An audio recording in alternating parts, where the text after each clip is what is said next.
Alrighty, so Project Viper. Don't mess with Texas, but do mess with the Viper. Oh man, I'm terrible. Okay, so I recently got this car. I wanted to really tune it up. I wanted to do kind of a series about it for the channel here. So I was kind of fiddling, and I noticed that it seemed like the chassis might be warped.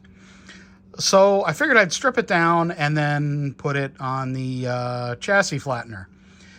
When I got the chassis off, stripped rather, it's actually all flat. So that's good. I'm happy about that. What I am going to do, though, is I'm kind of going to blueprint the chassis, I guess you'd say. I'm going to go around all the edges, do a little bit of sanding so all the edges are nice and smooth, so there's enough free play in the pod, and make sure there's no flash. There is a tiny bit here and there, but yeah, so I figured I'd do that, and this is kind of the first video in that series. Remember, don't mess with Texas. Okay, so two things we do need is we need a rat tail round file, and we need a little tiny flat file. What I'm going to do is I'm going to go around all of the holes, open them up just a tiny little bit, go around all the edges, especially the inside of the pod opening, to make sure that there's enough play in there, all the play that there should be, and open up especially the pod holes just a little bit for where the screws go in, just to make sure that there's enough travel there. So what I'm trying to do here is, and you can kind of see it, actually you can see it on this edge right here. See, there's like, on the bottom edge of the pod here, there's like this, well, you can see there's like an edge. And that's actually pretty sharp. Now on this side, you can see, if it'll focus, there we go. This is what the edge looks like. I've started to clean it up. And I'm not modifying the chassis. I know sometimes that clubs get bothered about that kind of thing. I'm just blueprinting what should be there already. The mold might have a little bit of extra kind of overlap in there, or an edge. So all I'm doing is just basically flattening out the edge here, kind of with the file, and I'm just going back and forth pretty gently, and sometimes in little circles, because I kind of want to polish it. And now this is actually really smooth, even though you can see there's still kind of a mold line there. It's really smooth, and that's going to allow more smooth pod travel than this side would, because this is going to catch, and when things catch in a pod or in a chassis like that, the chassis can be unpredictable. The performance can be unpredictable.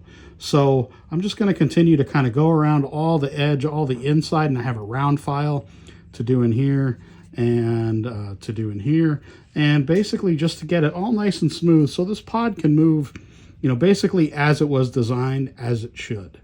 Okay, so pretty successful here. I've done a lot of sanding around the, or filing, I guess you'd say, around the whole pod area, the opening, around the area where the body screws go in. I've sanded the tops of those little posts so the body can kind of move smoothly on top of them. And what else have I done?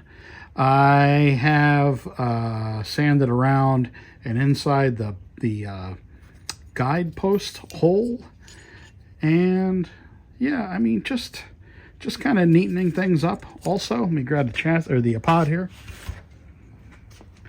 I've done a bit of filing around the pod edge, because the edge of this as well, this was pretty rough, frankly. So the thing about, you know, this stuff is you want it to all work really smoothly and nicely. Obviously, if that's the whole point, is that that there be free travel in the pod, nice smooth travel. So now I'm gonna start to reassemble this thing and see if there's anything else that needs to be addressed. But I'm pretty happy. The pod itself feels like it's a glass-filled plastic, so it's real easy to sand and just kind of scrape the edge as well to clean up the edges. You get a nice finish on there, nice and smooth now. Even though this looks like this is still a little rough, it's very smooth to the touch now with my finger. So anyway, there you go, progress. All right, so one of the really nice things about this is it gives you a very unique car for a modern GT field. There's a lot of people talking about GT3 recently, and this car is a great, unique addition to that field. You have an American-made car.